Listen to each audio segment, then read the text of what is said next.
All right, let's dive into an absolute classic. Today, we are cracking open Dale Carnegie's How to Win Friends and Influence People. This book has been changing lives for decades, and we're going to boil it all down to the core, game-changing ideas you can use right away. Let's get into it. So, Carnegie kicks things off with this really fascinating puzzle. He looked at a super technical field, engineering, and noticed something weird. The people making the most money, they weren't always the ones who were the absolute best at engineering.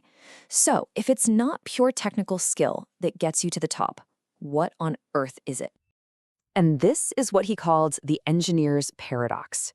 What Carnegie found was that success, real success, depends way less on your technical knowledge and way more on your ability to deal with people.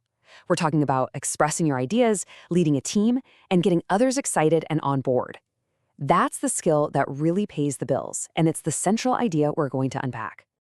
Okay, so if dealing with people is the secret sauce, where do we usually go wrong?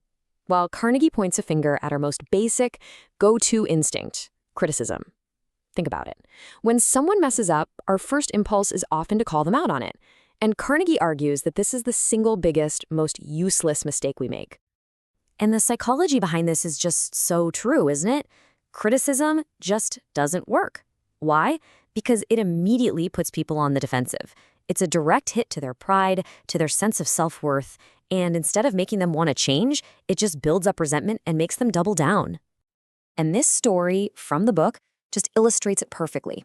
There was this safety supervisor on a construction site. His first approach? He'd yell at the workers, demanding they wear their hard hats. And what happened? They'd put them on, sure, but the second he turned his back, the hats came right off. But then he tried something different. He'd walk up and ask the guys, hey, are those hats uncomfortable? He'd gently remind them the hats were there to protect them. The result?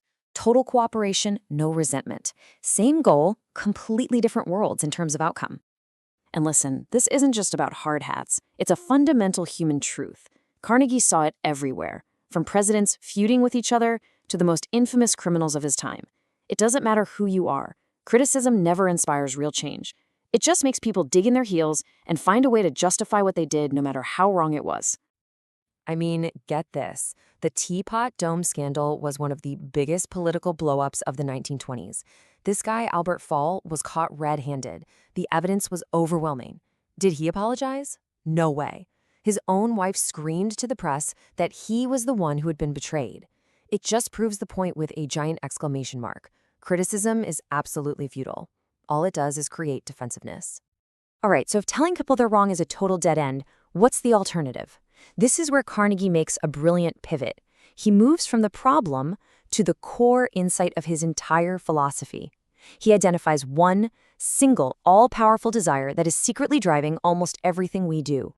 And he asks this question, which is really the key that unlocks the rest of the book. What is that one deep, driving hunger that is so powerful if you can tap into it, you can motivate anyone to do almost anything? And here it is. The answer is the feeling of importance. According to Carnegie, this isn't just some small want, like a craving for chocolate. No, this is the deepest, most fundamental urge in human nature. He says it's the desire that separates us from animals. It's responsible for art, for science, for civilization itself. It's literally the engine of humanity. And just look at history. It's absolutely filled with examples. George Washington wanted people to call him his mightiness. Christopher Columbus begged for the title Admiral of the Ocean. They were all driven by this incredibly powerful need to feel that their life mattered. And if you can understand that desire, you have the key to influencing people. Okay, so if this thirst for importance is the secret driver, how do we actually appeal to it?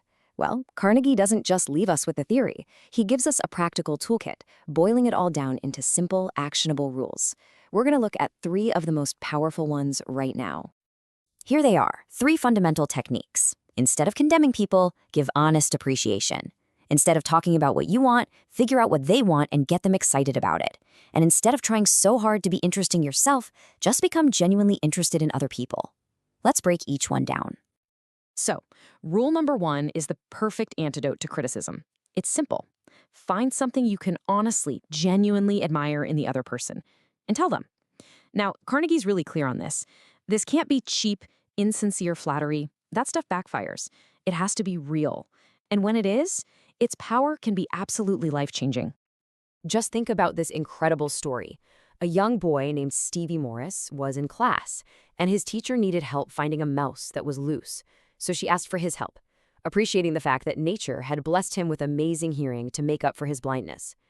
That boy, who we all know as Stevie Wonder, said later that single act of sincere appreciation was the beginning of a whole new life for him. It gave him the confidence to lean into his gift. Rule number 2 is captured in what's probably Carnegie's most famous analogy. You might love strawberries and cream, right? But when you go fishing, you don't put strawberries and cream on the hook. Why? Because that's not what the fish wants. It's so simple. It's brilliant. And yet, we forget it all the time when we deal with people. The whole point is, you have to bait the hook to suit the fish. The only way on earth to influence somebody is to talk about what they want, what they need, and show them how to get it. You have to frame your ideas in terms of their interests, not yours. If you do that, they'll be excited to get on board. And finally, we've got rule number 3. This is one that Carnegie said his childhood dog, Tippy, knew by pure instinct. I mean, think about a dog. A dog makes its living by giving you nothing but love and pure, unfiltered, genuine interest. And what does it get in return? A level of affection and loyalty we all crave. And this right here is maybe the most powerful, counterintuitive lesson in the entire book. We spend so much time and energy trying to be impressive, trying to get people interested in us. But the real secret to connection, the shortcut to friendship, is to flip it. Just be interested. Listen to people. Ask them questions. Genuinely care about their world. So you see the common thread here, right?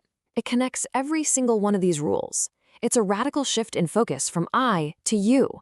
It's about getting out of your own head, moving past your own ego and your own desires, and putting the other person at the center of the interaction. And look, Carnegie wasn't just guessing here. He spent years researching this, testing these ideas in his famous courses, and he saw them completely transform thousands of lives. In his own words, these principles aren't just theories. They work like magic. And that's the thing. These aren't just abstract ideas. They're practical tools you can start using today, right now, to improve your relationships, your career, your whole life.